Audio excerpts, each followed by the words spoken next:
अल्लाह ही अल्लाह किया करो, दुख न किसी को दिया करो, जो दुनिया का मालिक है नाम उसी का लिया करो। सनशाइन हर्बल मायूस शादीशुदा मर्दों के लिए जड़ी बूटियों से तैयार करदा असरदार दवा।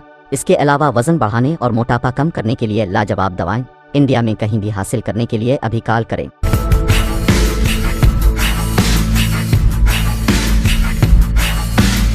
अस्सलामुअलैकुम वरहमतुल्लाहि वबरकातुहू। नाजरीन, इस्तकबाल है, स्वागत है आपका viral news live studio Jalgaon, Maharashtra, India में। मैं आपका मेज़बान मुफ्ती मोहम्मद हारून नदवी। आइए प्राइम न्यूज़ में आज बात करते हैं कि आखिर कुफ्र टूटा खुदा खुदा करके।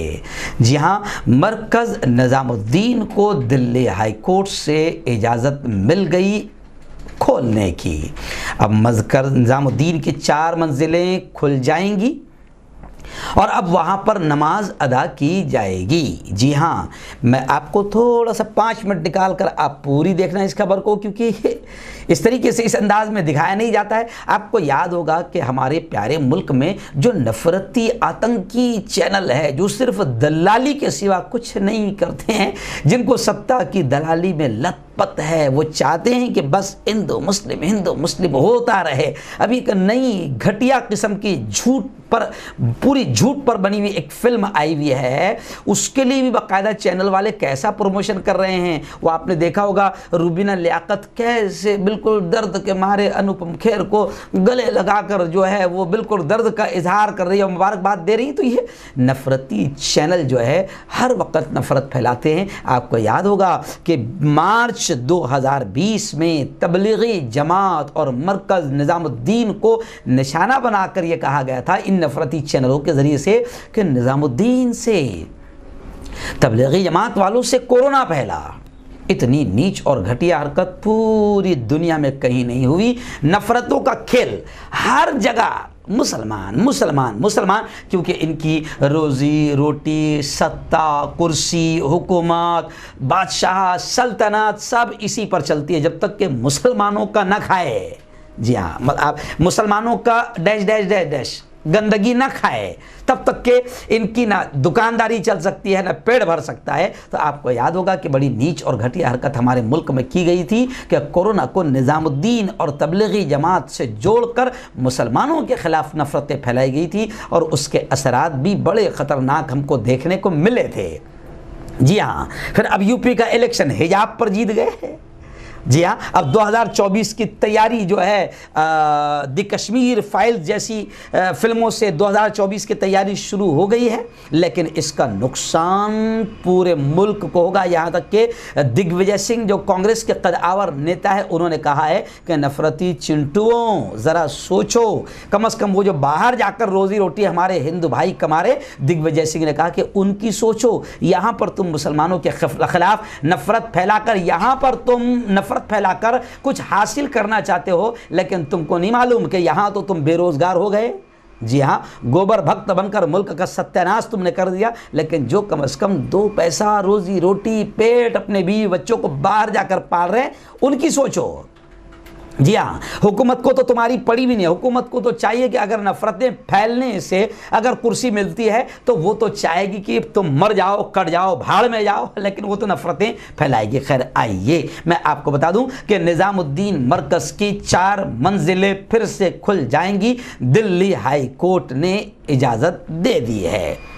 जी हाँ, मैंने आज से 10 दिन पहले मैं खुद निज़ामुद्दीन गया था, दिल्ली गया था। मैंने आपको पूरी उसके वीडियोस दिखाई थी। मैंने दिखाया था वहाँ मार्केट में जो लोग 2 साल से उनकी हालत इतनी हो गई है, वहाँ हमने बाकायदा कुछ लोगों से बात की। वहाँ पर एक गालिबन इंतज़ार भाई थे जिनकी मदीना कैब दुकान है, मैंने उनसे बात की, पूरी मार्केट की वीडियो मैंने लिया और आपको दिखाया था कि 2 साल से ये लोग अपने जेब से किराया भर रहे हैं और इनके रोज़ी रोटी ख़त्म कर दी है। इन नफरती चिंटुओं ने और खुद मुल्क का भी करोड़ों रुपए का नुकसान किया है, क्योंकि मुल्क में करोड़ों रुपए की आमदनी दिल्ली मरकज निजामुद्दीन से हुकूमत को हुआ करती थी। लेकिन नफरती फैलाने में कुर्सी मिल जाती है, मुल्क का नुकसान हो जाए चलेगा। तो खैर अभी अच्छी खबर आई है कि मरकज निजामुद्दीन को अब चारों मंजिला खोलने की इजाज़त मिल गई है। और मैं आपको आगे बताऊं कि तबलीगी जमात के प्रोग्राम को निशाना बनाकर, निजामुद्दीन को निशाना बनाकर वबाई अमराज act, disaster management act, foreigners act और पैनल कोड की मुख्तलिफ दफ़ात के तहत कई FIR दर्ज की गई थी मरकज़ पर। और 15 मार्च 2022 को पुलिस ने दिल्ली वक्फ बोर्ड की दरख्वास्त को त्यौहार के मौसम के पेश नज़र नमाज की अदायगी के लिए मरकज़ को दोबारा खोलने की इजाज़त दी थी। बोर्ड की दरख्वास्त पर इजाज़त देते हुए पुलिस SHO निजामुद्दीन ने कुछ शराइत आयद की थी, जिसमें कहा गया था कि मरकज़ में एक वक्त में ज़्यादा से ज़्यादा 100 लोग दाखिल हो सकते हैं। नमाजियों की तादाद को महदूद करने की वजह पर सवाल उठाते हुए खुद जस्टिस मनोहर कुमार ने कहा कि किसका अंदाज़ा था, क्या लोगों की तादाद पर कोई पाबंदी लगाई गई है? तादाद की पाबंदी का हुक्म कहाँ है? जब वो कहते हैं कि कोविड प्रोटोकॉल की पैरवी करेंगे, ठीक है, इसे नमाजियों पर छोड़ देना चाहिए। अदालत ने अपने हुक्म में कहा कि इंतज़ामिया फैसला करेगी। तो खैर अब यह खबरें आ रही है कि अब दिल्ली हाई कोर्ट ने बाकायदा मरकज़ निज़ामुद्दीन की चारों मंजिलें खोलने का हुक्म दे दिया है। तो ये इस वक्त की बड़ी खबर है और नमाजियों को कोविड प्रोटोकॉल और समाजी दूरी पर अमल करना होगा। दिल्ली वक्फ बोर्ड की दरख्वास्त के बाद अदालत ने भी बंगला वाली मस्जिद को दोबारा खोलने की इजाज़त दे दी। इसके साथ साथ पुलिस की जानिब से आयद की गई कुछ शराइत में तब्दीली की गई है। एक हालिया हलफनामे में मरकज़ी हुकूमत ने मरकज़ को दोबारा खोलने की मुखालफत की थी।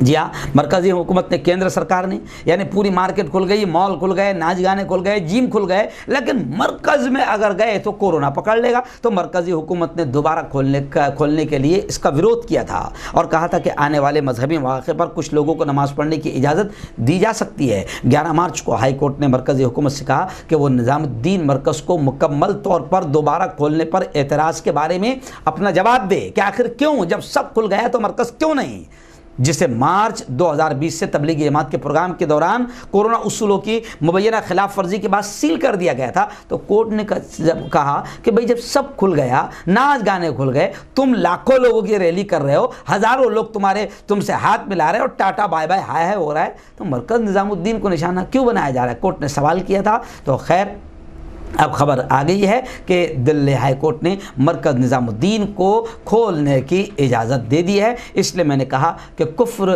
टूटा खुदा खुदा करके।